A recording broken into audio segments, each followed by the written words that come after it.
Yo hoy quiero hablarles de Mateo, justamente.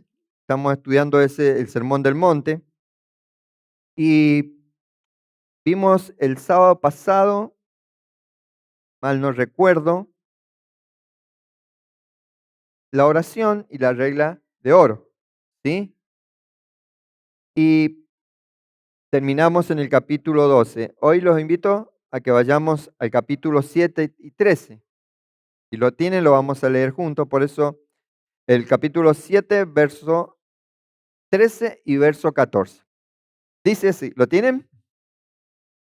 Entren por la puerta estrecha, porque ancha es la puerta y espacioso el camino que lleva a la perdición, y muchos son los que entran por ella. Pero estrecha es la puerta y angosto el camino que lleva a la vida, y pocos son los que la encuentran. Amén. Acá el maestro viene en el Sermón del Monte ya hablando, ya estamos casi al final del Sermón del Monte. Recuerden que es el capítulo 5, capítulo 6 y capítulo 7. Y acá ya estamos llegando casi al final del capítulo 7 y el maestro nos está enseñando, después de hablarnos del afán, del ojo interior, del juicio, de pedir confianza, ahora nos coloca justamente ante una decisión, entrar por la puerta estrecha. Quiero aclararles algo que ya lo hemos hablado, pero está bueno refrescarlo. Ustedes recuerdan que Mateo fue escrito, eh, no escuchó directamente, o sea, no lo escribió en el momento que el maestro lo estaba diciendo, ¿verdad?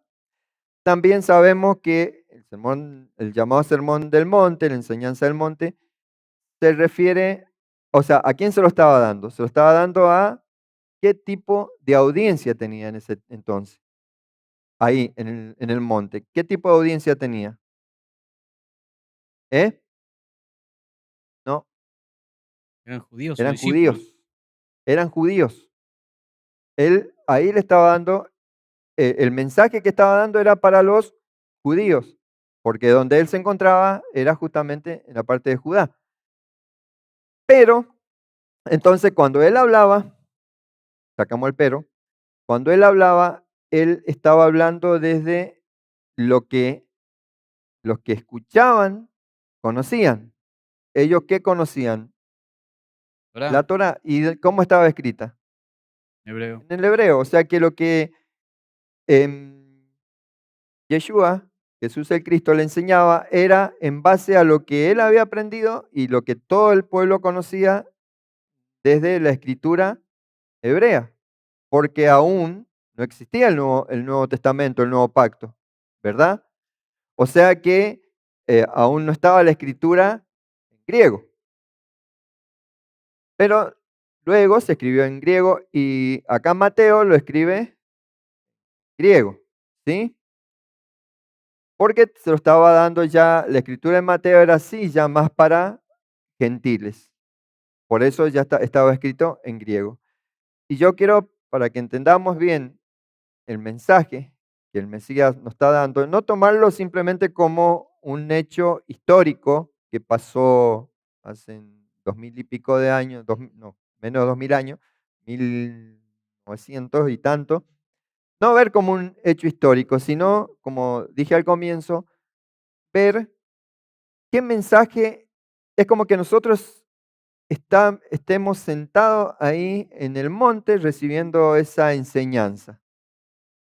Siempre la escritura, o sea, cuando uno no profundiza en la raíz de las palabras, o sea, tanto el hebreo que era lo que enseñaba Jesús, Yeshua, como el griego que fue escrito las primeras, o sea, los primeros evangelios, fue escrito en griego. Luego vinieron las tradiciones, las traducciones, que hemos aprendido que toda traducción es una Guión. traición al original, ¿sí? Por eso, para entender bien el mensaje y ubicarnos en ese monte, debemos buscar el significado de las palabras eh, puntuales que el maestro enseñaba. Por eso, este mensaje aunque parezca sencillo, dije 2 versículos, pero hay mucho contenido. Hay un mensaje que realmente define aquel que quiere ser discípulo o simplemente oyente.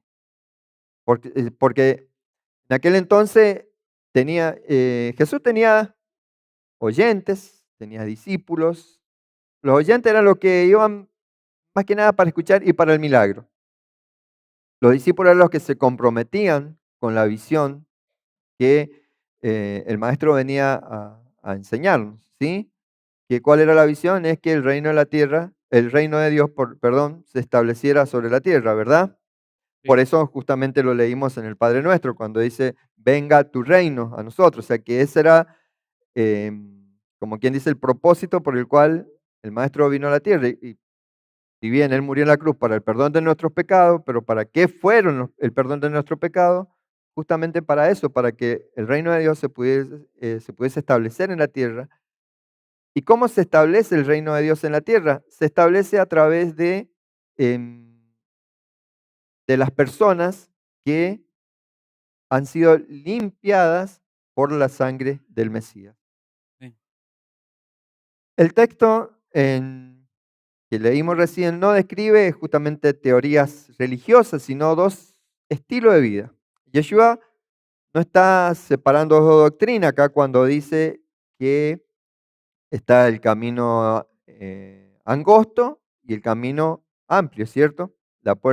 Estrecha es la puerta, angosto es el camino que lleva a la vida y por lo tanto existe el camino ancho, ¿verdad? Sí, Yeshua acá lo que nos está enseñando, lo que nos está mostrando no es un discurso, es un umbral por donde nosotros debemos ingresar. ¿Para qué? Para salir de Misraim. Hemos estado viendo, justamente hoy en el aula virtual que dio el apóstol, hablaba acerca de Misraim. O sea, estamos estudiando en las porciones que comenzó la semana pasada, justamente eso, Egipto, Misraim. Porque Egipto es la traducción al español, ¿verdad? Pero el nombre que se nombraba en ese entonces era Misraim. Por eso, Yeshua, cuando dice entre por la puerta estrecha, el mandato de Yeshua comienza con una palabra decisiva. ¿Cuál es? ¿Con qué palabra comienza este versículo? verdad. Entrad, ¿sí? O sea, en el griego el verbo es eiseltate. ¿Cómo es? Eiseltate.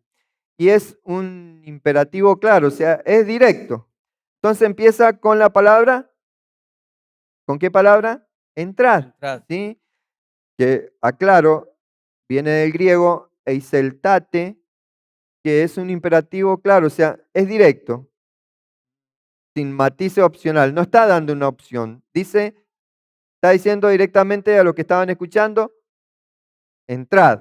No está diciendo, a ver si tenés ganas, si sentís en tu corazón, querés entrar. No, te está diciendo entrar.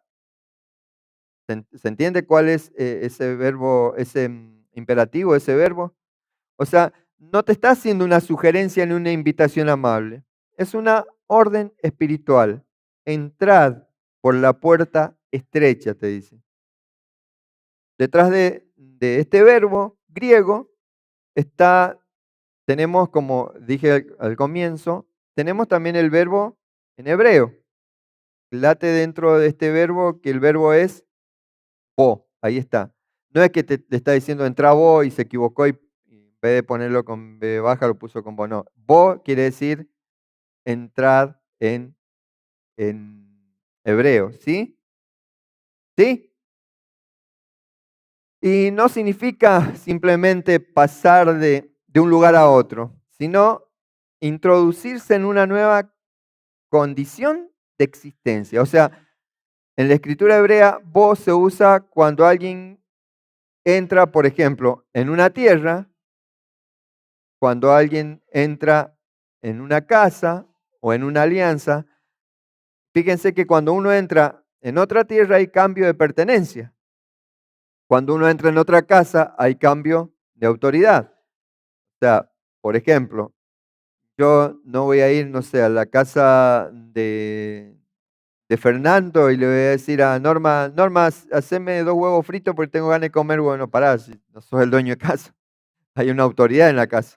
Es decir, Fernando, ¿sabés que tengo ganas de comer unos huevos fritos? Le pediría a Norma que me haga. ¿Se entiende? O sea, entrar en una casa es un cambio de autoridad, ya no, ya tenés otra autoridad. Y entrar en una alianza es un cambio de identidad. Por eso, acá vemos que vos nunca es neutro.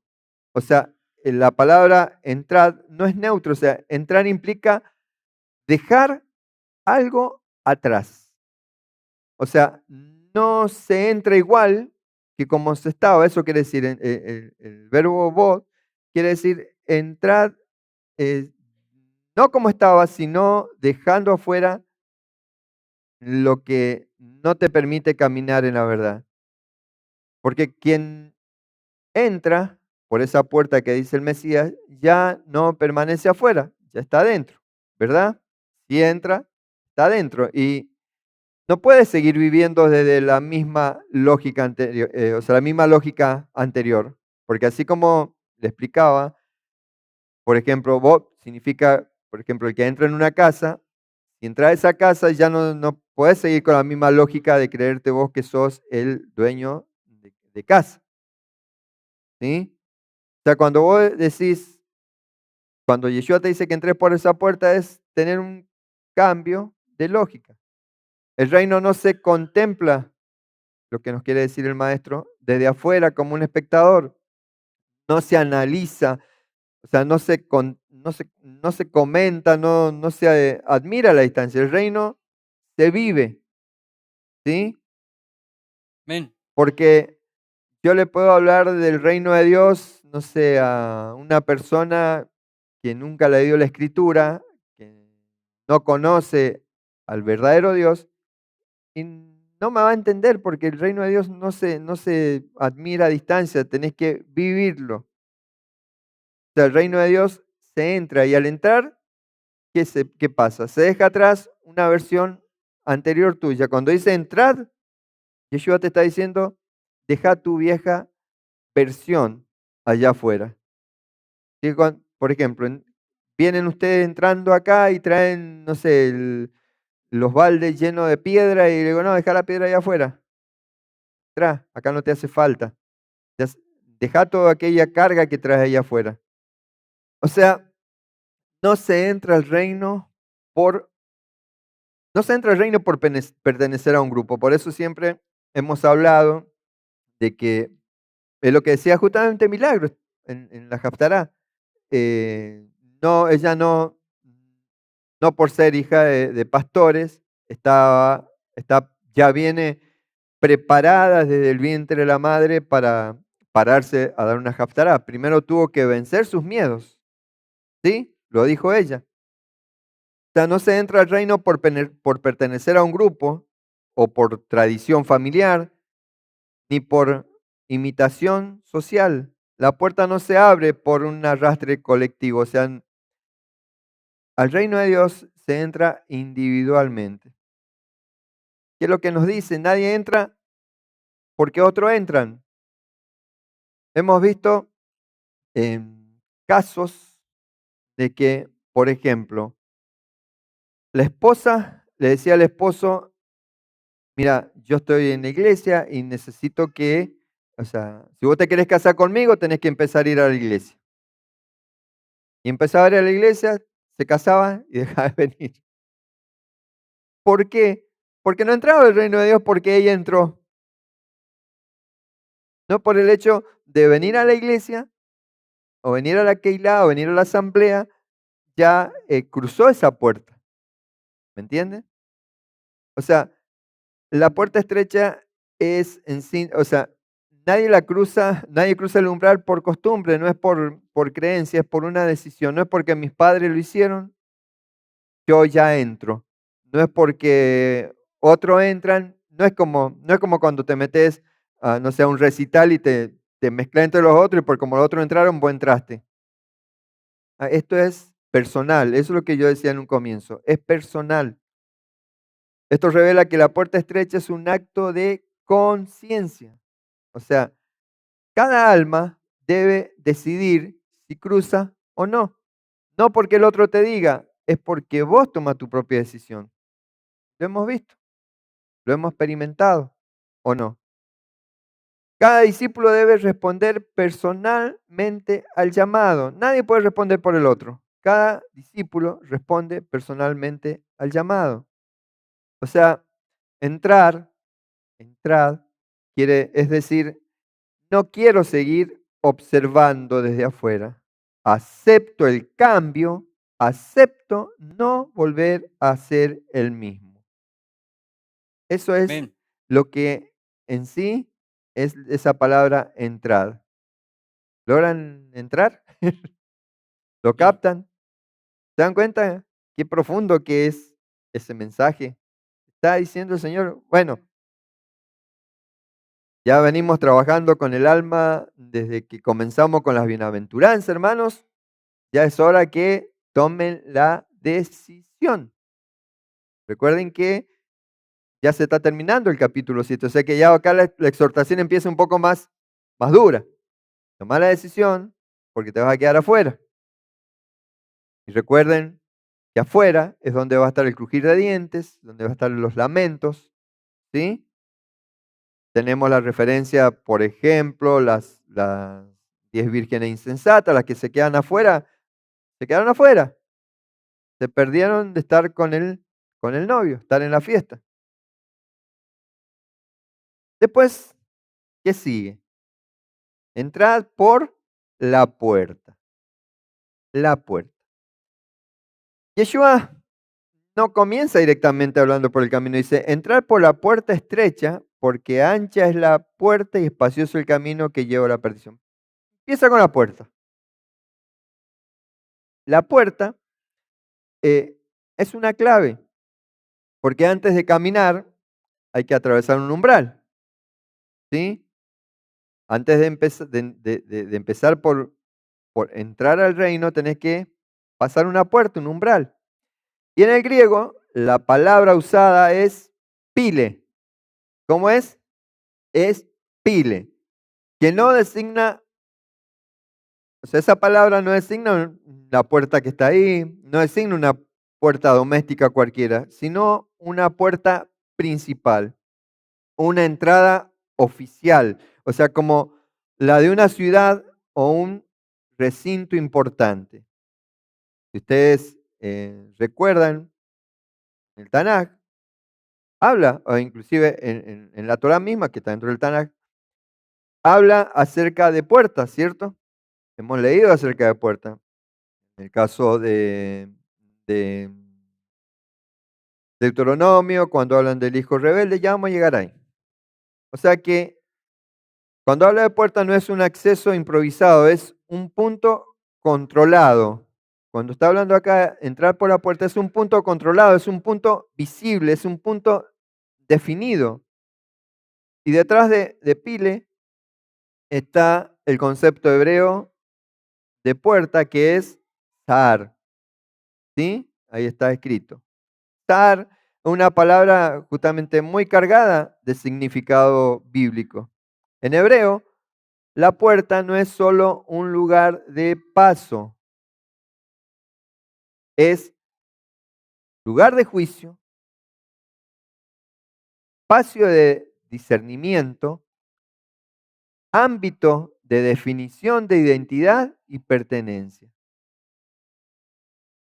Por eso dice, entrad, decidite, porque vas a entrar a un lugar que es lugar de juicio, pero no es que te juzguen, sino que te dicen, mira, eso, por ejemplo, no sé, ponele, están entrando, llevémoslo a lo doméstico, si bien no hace referencia a una puerta doméstica. Yo en mi caso, me pongo yo, viene, no sé, René con un cigarrillo en la mano fumando y le voy a decir, no, pará, ese cigarrillo déjalo afuera. Por esta puerta no vas a pasar con un cigarrillo, porque acá en mi casa no se fuma. ¿Entiendes? A eso se refiere el lugar de juicio, decirle, no, no, no. Ese ego déjalo ahí afuera. No, no, no, para. Esa forma de hablar va a tener que cambiar. ¿Se entiende? Por eso en la Torah el zar era donde se sentaban los ancianos, donde se resolvían disputas, donde se rectificaban pactos y se decidía quién pertenecía, fíjense, a la comunidad y bajo qué condiciones. A eso se refiere a esta puerta, entrar por la puerta estrecha. Lo invito a que vayamos a Deuteronomio, a ver si alguien tiene rápido ahí Deuteronomio 21, capítulo 21, verso 18 y 19. También otro busque, Deuteronomio 22, 15. Deuteronomio 20 21, 18 y 19 y otro 22, 15. Deuteronomio 21, 18 al 19 dice: Supongamos que un hombre tiene un hijo terco y rebelde que no quiere obedecer ni a su padre ni a su madre, a pesar de que ellos lo disciplinan. En un caso así, el padre y la madre tendrán que llevarlo ante los ancianos mientras estén juzgando en las puertas de la ciudad. ¿Dónde estaban juzgando? En En las la puerta puertas. de la ciudad. Y el 22, 15. Entonces el padre y la madre de la mujer tendrán que llevar la prueba de la virginidad de su hija a los ancianos mientras estén juzgando en las puertas de la ciudad. ¿Dónde se juntaban? En la puerta de la En las puertas de ciudad. la ciudad. O sea, nadie atravesaba la puerta sin ser reconocido, ¿sí? Nadie atravesaba la puerta sin ser evaluado y aceptado según criterios claros. O sea, Yeshua está diciendo, antes de avanzar en el camino, el alma es examinada. La puerta no es un trámite, es un espejo. No pregunta la puerta, ¿qué sabes? ¿Cuánto sabes de la Torah? ¿Qué sabes? ¿Qué conocimiento tenés? Sino, ¿quién sos y a quién perteneces? Porque puedes tener mucha sabiduría terrenal y diabólica, por lo tanto, no perteneces a quien pagó un alto precio por vos. ¿Se entiende? Acá tengo un comentario de un teólogo alemán, se llamaba Joachim Jeremías o Joaquín Jeremías. Joaquín en castellano. Joaquín Jeremías se llamaba este hombre. Es un teólogo alemán del siglo XX, o sea que es reciente. Este hombre era un teólogo alemán, teólogo luterano. Él había nacido en Alemania, pero se crió en Jerusalén. Y por eso era un exégeta de todo lo que era el nuevo pacto, tomado desde el contexto del Tanaj. Y él afirma que este dicho de Yeshua tiene una estructura claramente semítica, propia de los mayalín judíos sobre los dos caminos. Los mayalín judíos eran algo parecido a las parábolas que hablaba Yeshua. O sea, que dice que lo que Yeshua estaba hablando era, con todo el conocimiento que tenía sobre el Tanakh, estaba hablando sobre los dos caminos, como lo encontramos en Deuteronomio 30, 15 y 19, habla de dos caminos, yo te pongo en el camino de la vida y la muerte, ¿sí? En sí, lo que se está refiriendo es a eso, el tema de entrar por la puerta es definirte dónde quieres estar. ¿Querés escoger el camino de la muerte o el camino de la vida? O sea, no se trata de una imagen filosófica griega, sino justamente de pensamiento hebreo de alianza. Por eso lo que Yeshua enseñaba era desde un pensamiento hebreo. Por eso hasta ahora todo esto lo desconocíamos, porque siempre se había estudiado, habíamos estudiado desde, si bien el apóstol siempre iba haciendo la transición, pero era la tendencia a esa mentalidad greco-romana, se puede decir. Estudiar la escritura casi igual como que la estudian los católicos, Si bien no la estudian, pero cómo se la dan a ellos. Por eso es tan importante eh, lo- verlo de esta manera, porque acá entendés el mensaje que Yeshua te está dando. Por eso, en ese marco, la puerta no es solo entrada, es decisión de pacto. Es cruzar el shar, o sea, cruzar la puerta, implica aceptar el juicio de la alianza. Cuando te dicen entrar por la puerta, te está diciendo, tenés que aceptar el juicio de la alianza, que es vivir bajo una autoridad, asumir una identidad. Vivir bajo una autoridad, ¿la autoridad de quién? ¿De Dios o no? Asumir una identidad. ¿Cuál identidad? Hijo de Hijo. Dios. Y comprometerse con un modelo de vida. ¿Y cuál es el modelo de vida? Ser santo, ser apartado para Dios. Eso implica lo que Yeshua estaba enseñando, el pasar la puerta. La puerta es el momento donde el corazón decide a quién pertenece. Cuando pasás la puerta estrecha, decidís a quién perteneces. O perteneces al mundo o perteneces al reino. O sea, estamos hablando de la puerta, no es todavía el camino largo, no es el camino largo del discipulado, pero sí es la instancia crucial donde el alma dice, atención, acepto ser evaluada, acepto no definirme a mí misma, entro bajo tu gobierno. Eso es entrar, eso es lo que Yeshua nos está pidiendo, entrar por la puerta estrecha. Aceptar ser evaluado, que nos cuesta. Como decía Milagro con respecto a, ¿cómo era la frase que repetías? Exhortar no es herir, es amar lo suficiente como para llamar a volver. ¿Sí? O sea, eso es aceptar ser evaluado, aceptar a ser exhortado, porque el Eterno te ama suficiente y te llama a volver. Ah, pero no me exhorta el Eterno, me exhortó el hermano y ¿somos instrumento de Dios o no? Dios te usa, Dios te usa. ¿Cuántas veces a alguno no le pasó decir, pero le tendría que haber dicho tal cosa? Y no lo dijiste por miedo a que se ofendiera. Y después viste que tal vez si lo hubiese dicho, no se hubiese mandado tal o cual macana. O sea, Dios nos llama justamente en eso, a cuidarnos. Por eso pasar la puerta es aceptar ser evaluada, que tu alma acepte ser evaluada, que acepte no definirse a sí misma y entrar bajo el gobierno de Dios. Por eso Yeshua está diciendo, antes de preguntarte por dónde vas a caminar, pregúntate bajo qué señorío quieres entrar. Antes de preguntarte por dónde vas a caminar, pregúntate bajo qué señorío quieres entrar.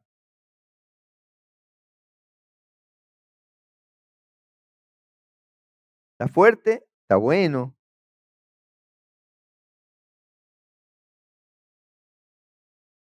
Yeshua califica la puerta con una palabra que es incómodo, cuando te dice una puerta estrecha. Imagínate, vas cargado de todo lo que compraste en el shopping y tenés que pasar por una puerta estrecha. ¿Cómo así? Se te va a caer todo, porque no va a pasar por la puerta estrecha, porque tenés muchas cargas y por eso tenés que pasar por una puerta estrecha. En griego, la palabra estrecha, el verbo es estene, estené. ¿Qué significa? Apretada, significa reducida, significa sin margen. Y no es una puerta decorativa ni simbólica. Es una entrada que no permite pasar todo. No, presten atención, es una entrada que no permite pasar todo, no a todo, sino no permite pasar todo.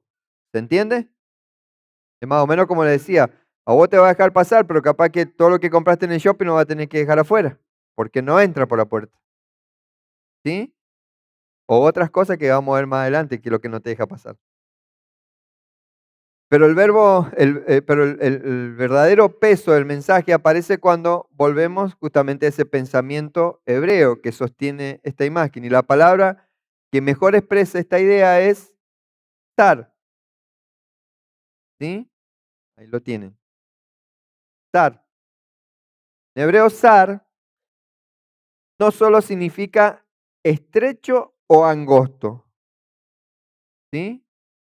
También significa opresión, significa aflicción, significa presión, significa angustia, significa limitaciones que incomoda.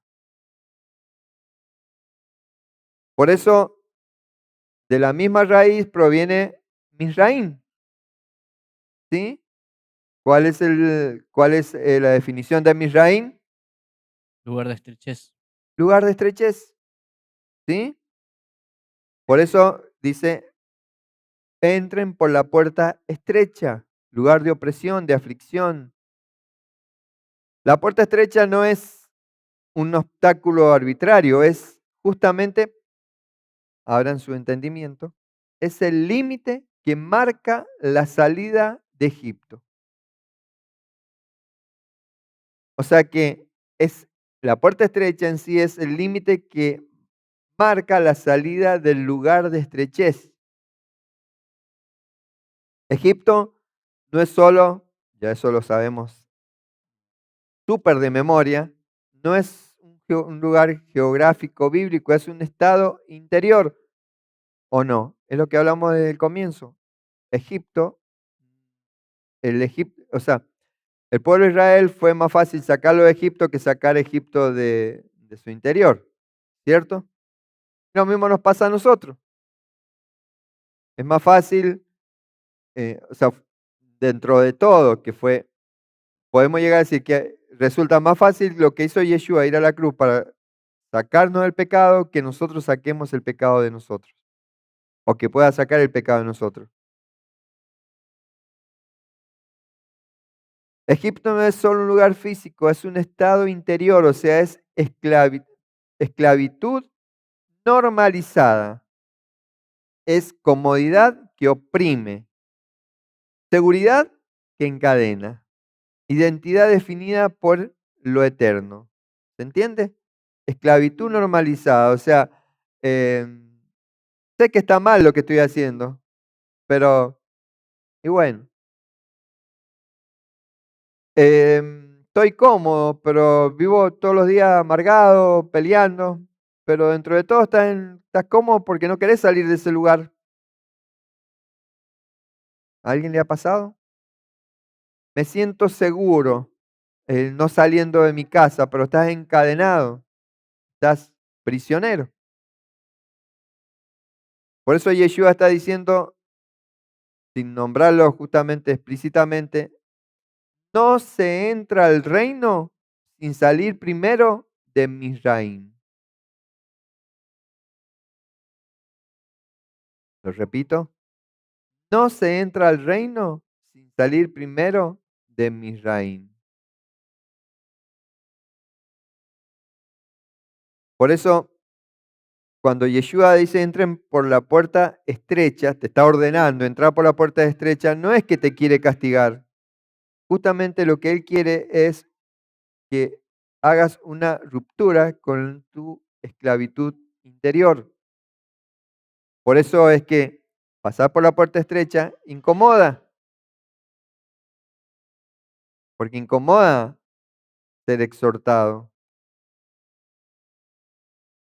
Pasar por la puerta hemos entendido que se filtra y por eso el ego, por eso al ego le duele, porque cuando uno se ofende, en realidad, ¿qué es lo que se ofende? Ego. El ego, porque al ego le duele. ¿Digo? La estrechez no tiene que ver con que Dios quiera dificultar el acceso, sino con que el discipulado verdadero no admite dobles pertenencias. ¿Sí? No se puede entrar cargado de autosuficiencia, yo todo lo puedo en mí que me fortalezco, o la fe sin obediencia, o la identidad construida solo desde el yo. La puerta es estrecha porque solo pasa el discípulo. ¿Vieron que dije que no deja, no deja pasar todo? Solo pasa el discípulo. Lo que no pasa, lo que queda en esa estrechez es el orgullo, es la máscara religiosa, es una vida compartimentada, o sea, una conciencia fragmentada. Eso no entra al reino. Por eso tiene que pasar por la puerta estrecha para ir siendo purificado. Que todo lo que no sirve quede afuera. ¿Vieron el mensaje que Yeshua nos tenía para hoy? La puerta estrecha es el primer acto de libertad, hermanos. Egipto promete amplitud, pero ¿qué es lo que produce? Opresión. El reino comienza con estrechez. El reino comienza con estrechez. Te va a doler entrar al reino. Decirle al de al lado, te va a doler entrar al reino. Te va a doler entrar al reino. Porque ahí vas a tener que dejar el orgullo, la máscara religiosa, la vida compartimentada. O sea, hoy tengo cara de santo delante de Dios y mañana estoy pecando. Eso es tener una vida compartimentada. ¿Le dijiste que le va a doler? Ahora decirle, pero conduce a la vida. Pero conduce la vida. Conduce a la vida. Conduce al Hayim, que es la vida verdadera. En términos del alma, Yeshua está diciendo, si no estás dispuesto a sentir la incomodidad de soltar lo que te esclaviza, todavía no estás listo para entrar. Después de la puerta, Yeshua habla del camino. ¿Sí? Y eso es clave porque la puerta es justamente un instante, pero el camino es una vida. En griego la palabra es jodos o jodos con J o con H. No se refiere solo a un sendero físico, sino a una dirección, a un recorrido, a una manera de avanzar, a una forma de vida. Pero como venimos viendo, desde el pensamiento profundo del hebreo, detrás de la palabra, de la palabra jodos, está camino, ¿cómo se dice en hebreo? Derek. Derech. Y es una de las palabras más importantes de la escritura, ¿verdad? Por eso en hebreo, derech significa camino, significa conducta, significa estilo de vida, significa manera habitual de actuar, significa forma de relacionarse con Dios y con lo demás. Eso es el derech. Y en la mentalidad bíblica no hay fe si no hay derech. No puedo decir que tenés fe si no hay camino. O sea que creer no es solo aceptar verdades. Creer no es solo aceptar las verdades de la Escritura, es caminar de una determinada manera. Por eso está escrito en el Evangelio de Juan 14:6. ¿Alguien sabe qué dice Juan 14:6? Estamos hablando de derech, camino, le estoy soplando algo. Tú eres el camino, la verdad y la vida. Ah, ¿vieron? Yo soy el camino, la verdad y la vida. Nadie viene al Padre sino por mí. O sea que necesitamos, eso es lo que Yeshua te está diciendo, entrad por la puerta estrecha para que puedas tomar el verdadero camino. La Escritura no pregunta primero qué crees, sino cómo caminas delante de mí. Por eso Derech revela lo que el corazón realmente eligió en la puerta. El camino, cuando vos dijiste, ya pasé, ahora estoy en el camino. Bueno, en el camino, en tu transitar, te va revelando lo que vos elegiste en esa puerta estrecha. ¿Qué es lo que dejaste en la puerta estrecha? Si el orgullo aún lo agarraste o lo dejaste allá afuera. La puerta define a quién perteneces.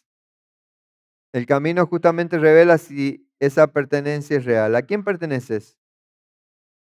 ¿Perteneces al Eterno o al sistema?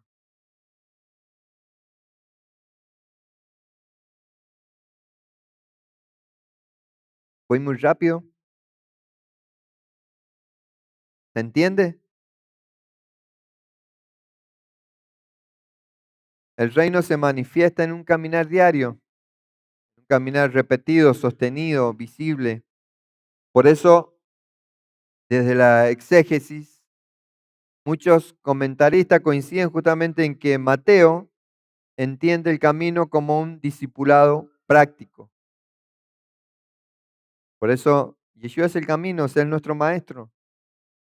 Ven. Mateo entiende el camino como un discipulado práctico, o sea, no como una espiritualidad abstracta. El camino no se recorre con intenciones, sino con decisiones concretas. O sea, ¿cuáles son las decisiones concretas? ¿Cómo hablo? ¿Cómo perdono? ¿Cómo manejo el poder? ¿Cómo trato al otro? ¿Cómo obedezco cuando nadie me ve? Eso es en sí el camino. Por eso el derech es donde Dios trabaja el carácter. No suele ser espectacular el camino, pero es un fundamento transformador. Es el lugar donde se deja de ser, de ser un discurso y se vuelve carne. Porque podemos hablar del camino, pero una cosa diferente, una cosa distinta es que el camino está en nosotros. Por eso Yeshua no promete un camino corto ni cómodo, promete un camino que forma, que corrige y que alinea. ¿Cuál es el mensaje que acá nos deja el maestro? No alcanza con haber cruzado el umbral una vez. El reino se vive caminando todos los días. No nos podemos tomar vacaciones del Señor.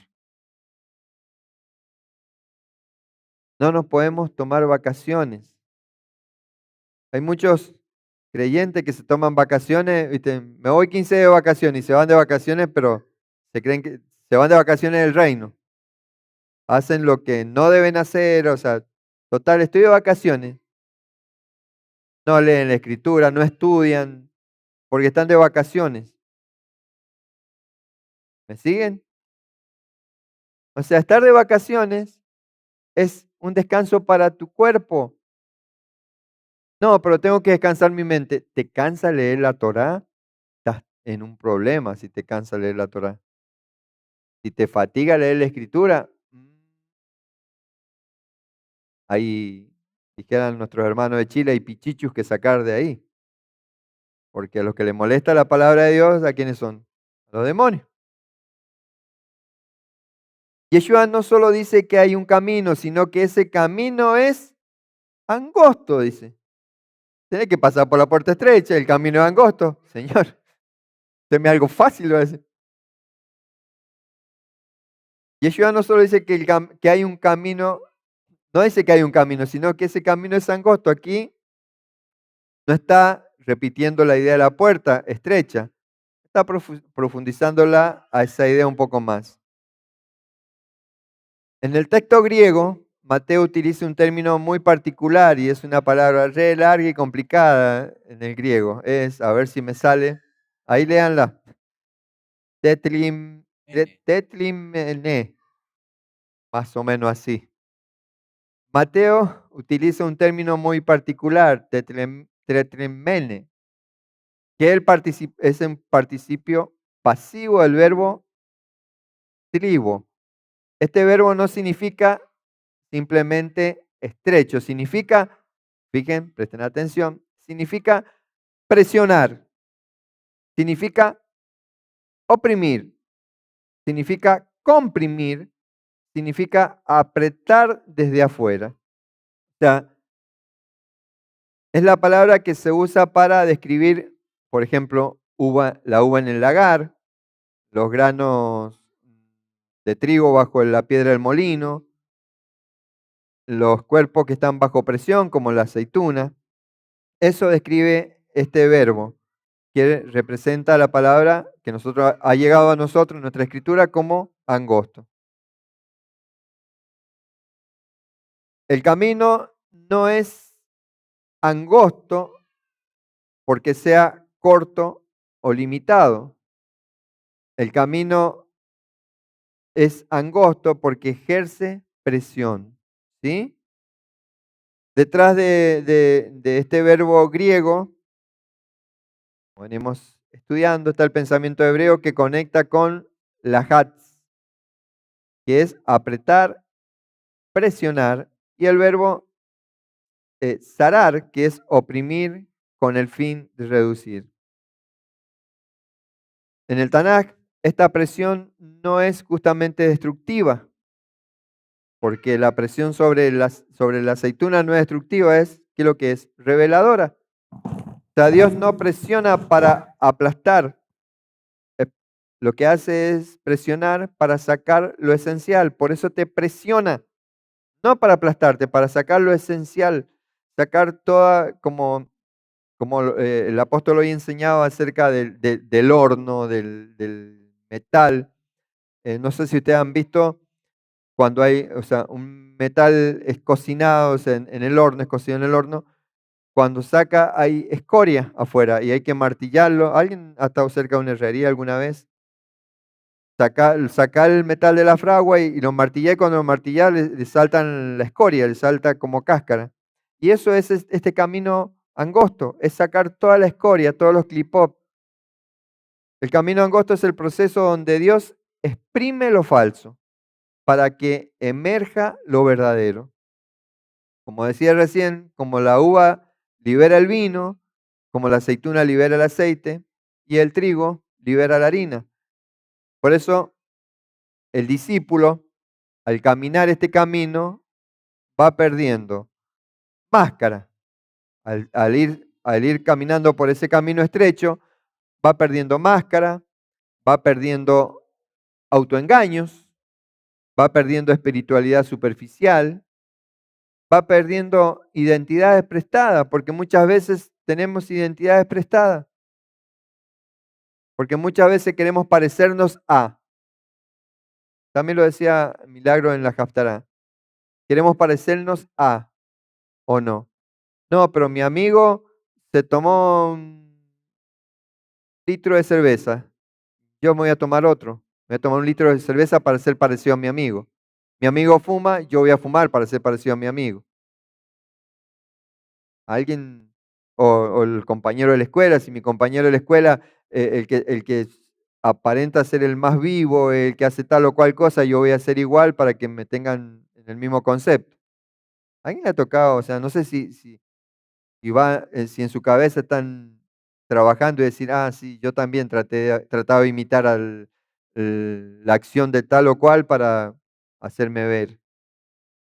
Uno le pasó, ¿cierto? Yo fumé porque mis compañeros fumaban, tenía 15 años. Encima no lo soportaba el cigarro. Fumaba 3 horas en el día podía fumar porque si no me descomponía. O sea, Dios creo que me preparó de chiquito. No al alcohol, no al cigarrillo. Gracias a Dios nunca estuve cerca de lo que es ningún vicio, pero intentaba, o sea, intentaba emborracharme porque mis amigos se emborrachaban y no podía, no pude, pero intentaba, o sea, tenía identidades prestadas y eso es lo que más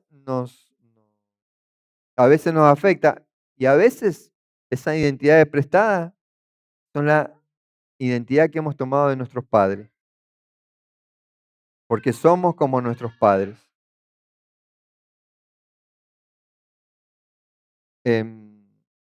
Muchas veces he escuchado personas decir, no, no, yo no voy a tomar porque mi padre era borracho y llegaba, golpeaba a mi mamá, pero yo no voy a tomar. Y después los ve borracho, porque tomó sin querer la identidad del padre. El padre golpea a la mujer, va a golpear a la mujer.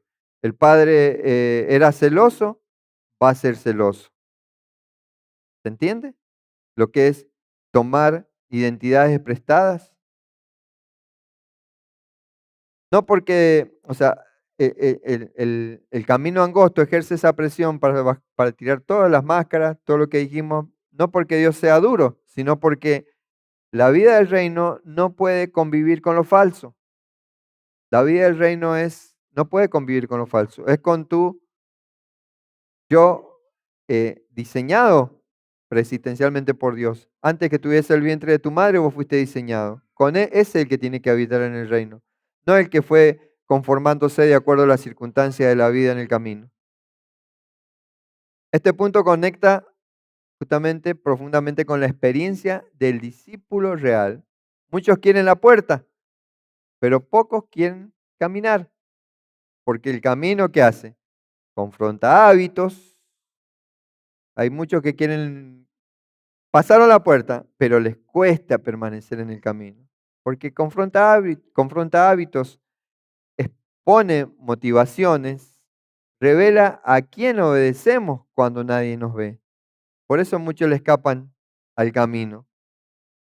¿Qué es lo que es escaparle al camino? Escaparle a una vida de oración, justamente, es parte de escaparle al camino. ¿Qué es lo que nos quiere decir Yeshua? Si no estás dispuesto a ser trabajado, todavía no entendiste lo que es el reino de Dios. ¿Y qué hago? ¿Vuelvo atrás? No, esforzate más, porque no me he dado cuenta que este camino es de esfuerzo. Así como te esforzás por ganar un peso afuera, ¿qué tal si te esforzás para que puedas estar en el reino de Dios? El camino angosto no es señal de abandono divino, al contrario, es justamente una señal de la presencia activa de Dios. Por eso el camino ancho permite esconderse. Lo angosto no deja lugar para huir. Por eso, justamente, es el único camino que sana de verdad. ¿Quieres ser sano? Mira, nunca vas a ser sano si no empezás a caminar este camino angosto, el reino de Dios. No, pero me sané del dolor del hígado, pero ahora tengo un dolor en la rodilla. Ser completamente sano es caminar, estar en ese camino angosto. ¿Sí? ¿Se entiende? Y dice, ya vamos para ir terminando, habla de la vida, dice, pero la puerta estrecha es la puerta, perdón, pero estrecha es la puerta y angosto el camino que lleva a la vida. ¿Cómo es vida en hebreo? Allí. Hayim. Acá Yeshua afirma que el camino angosto lleva a la vida. ¿Qué es lo que lleva a la vida? Todo, a ver, díganlo. El camino angosto lleva a la vida. Ahora digan, me voy a bancar el camino angosto. Voy a bancar el camino angosto. Me voy a bancar que el Eterno me presione. Me voy a Voy a bancar bancar que el Eterno me presione. No voy a ser como la aceituna que me escapo. ¿sí? No voy a ser como la aceituna que se escapa. Porque hay muchas aceitunas, ¿viste? Cuando están haciendo el Eterno está prensando, salta la aceituna para un lado. Y se vuelve inútil. Imagínense, me quedo con la aceituna un ratito. Se me vino esa imagen de una aceituna escapándose de la prensa. Y quedó en un rincón y la aceituna después se pasma, la tiran a la basura. No sirve para nada. Por eso es necesario bancarnos esa prensa. Acá tenemos la palabra vida que habla el maestro. Como lo ha escrito Mateo acá, lo ha escrito en griego y es zoe. ¿Cómo es la palabra vida? Zoe. La palabra Zoe, que está escrita acá, que escribe Mateo, no es lo mismo que la palabra bios, también es una palabra griega, y bios significa vida biológica, ni tampoco la palabra psique, que es una vida anímica, sino que es una vida en su calidad más alta. Zoe es una vida en su calidad más alta, una vida que procede de Dios, una vida que está conectada a la fuente. Pero volvemos al pensamiento judío con el que Yeshua habló, el fundamento hebreo. Y aquí la palabra clave es Hayim, que le dije en un comienzo. Y aquí aparece un detalle fundamental, que Hayim está en plural. En hebreo, la vida verdadera nunca es singular. No es solo estar vivo, sino una vida integrada que abarca la vida espiritual, la vida emocional, la vida relacional, la vida ética y la vida con sentido. Eso es cuando dice acá el maestro que la puerta es estrecha y angosto el camino que lleva a la vida, a una vida espiritual, a una vida emocional, a una vida relacional, a una vida ética y a una vida con sentido. A eso lleva el camino angosto. El camino angosto no conduce a una vida reducida, conduce a una vida reunificada, o sea que lo ancho, ¿qué promete? Libertad, pero libertad fragmentada. Y ahí es donde encontramos la conciencia fragmentada. Lo estrecho incomoda, pero ¿qué hace? Integra. ¿Sí? ¿Se entiende? Háganse la idea, o sea, un camino angosto es lo que te integra. Camino ancho, como tenés espacio, te fragmentás. Por eso muchos temen al camino angosto, ¿o no? Si no le temieran al camino angosto, tendríamos silla hasta en la vereda acá. Pero le tienen miedo al camino angosto. Incluso algunos que están acá le temen al camino angosto y le resisten. Perseveran, pero le resisten al camino angosto. Porque capaz, lo podemos ver los miércoles, los sábados, pero le resisten al camino angosto. Pero el que persevera hasta el fin es el que es salvo, el que triunfa. O sea, por eso muchos temen ese camino angosto. No porque sea malo en sí, sino porque no permite compartimentos. O sea que en Hayim no hay fe sin obediencia. No hay espiritualidad sin ética. Y no hay oración sin transformación. Todo el ser entra justamente en coherencia. Por eso desde una lectura interior, Yeshua está diciendo, el proceso es exigente porque la vida que te espera es completa. ¡Wow! Se lo leo de nuevo por si se distrajeron. Presten atención. El proceso es exigente porque la vida que te espera es completa. Amén. Y es como todo proceso. Acá tenemos lo otro, el camino a la perdición. El contraste, Yeshua habla del camino ancho que conduce a la perdición, ¿sí? Porque dice, porque ancha es la puerta y espacioso el camino que lleva a la perdición. ¿Ese camino querés vos? No. Yeshua habla del camino ancho que conduce a la perdición. En griego aparece la palabra apoleia, apoleia. Suena re feo así. ¿Por qué le ponen ese lado? A mí me gusta más apoleia, me suena más bonito. Que no significa solo destrucción final, sino, presten atención, el camino a la perdición es pérdida, es ruina, es desperdicio, algo que se arruina desde adentro. Esa es la definición de apoleia. Y en hebreo el concepto se acerca a Abadón, que no es solo un lugar, sino es un estado de disolución.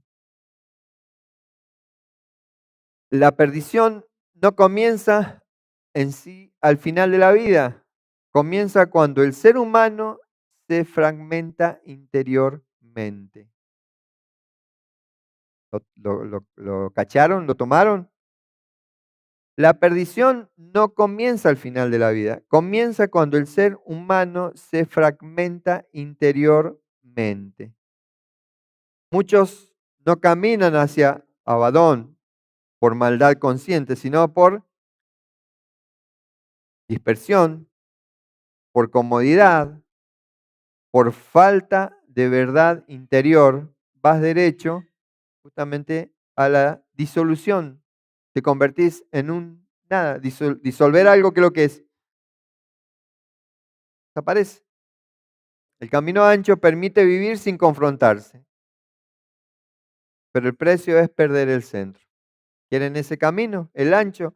A mí ahí no, nadie me confronta, nadie me exhorta, nadie me confronta. Son palabras que no, a ver, por favor, no piensen en personas, piensen en espíritus, piensen en eh, identidades copiadas, porque muchas personas que, por ejemplo, les molesta ser confrontado, les molesta ser exhortado, es porque han tenido heridas en el pasado.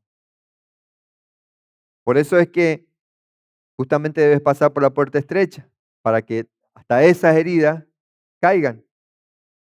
Porque las heridas, ¿en dónde se encuentran las heridas? A ver, alguien que, ¿dónde se encontrarían adheridas las heridas? Mica, ¿me puedes? En el ego, en el yo. O sea, por eso es necesario pasar por la puerta estrecha.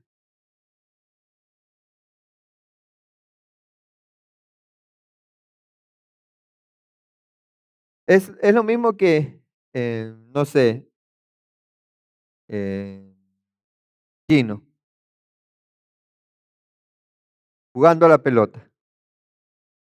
El profesor lo corrige y deja de ir a jugar. Y me imagino que, o sea, por más bueno que sea, siempre alguna corrección va a tener. Sigue yendo y no deja de ir porque le gusta.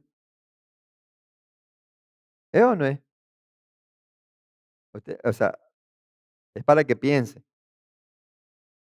Porque me gusta no dejo de ir, porque me da placer no dejo de ir.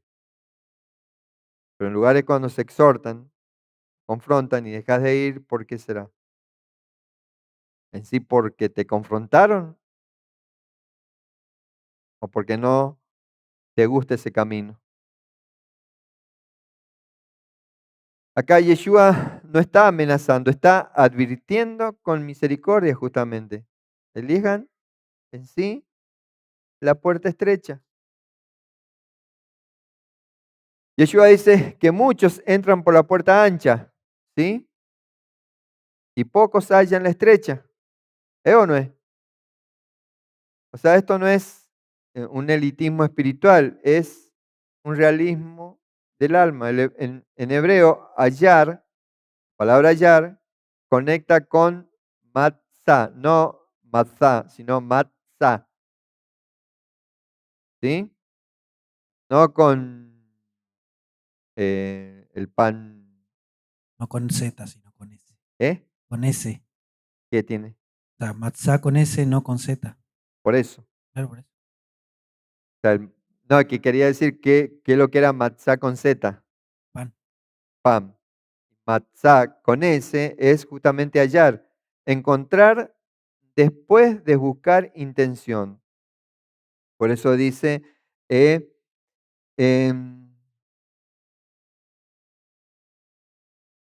ay, es que esta versión se me complica. Pocos son los que le encuentran. Son muchos, hablo acá de muchos y pocos. ¿Quién los hallan? Los que buscan con intención. No todos quieren ser transformados, ¿o no? No todos desean una vida integrada. Muchos de los que van buscando de Dios no quieren ser transformados. Quieren amoldar a Dios a sus vidas. Creo que a todos nos pasó eso. Nos encontramos con una pared por delante, por eso pasamos por la puerta estrecha, por el camino angosto, y entendimos eso, o sea que debemos ser transformados.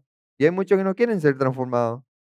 No todos desean una vida íntegra, muchos prefieren una fe que acompañe su estilo de vida. Piensen, no una fe que lo redefina. La puerta estrecha suele estar muy cerca, pero solo la ve quien busca con honestidad. Acá cerrando, y esta vez si voy cerrando, no veo que se muevan.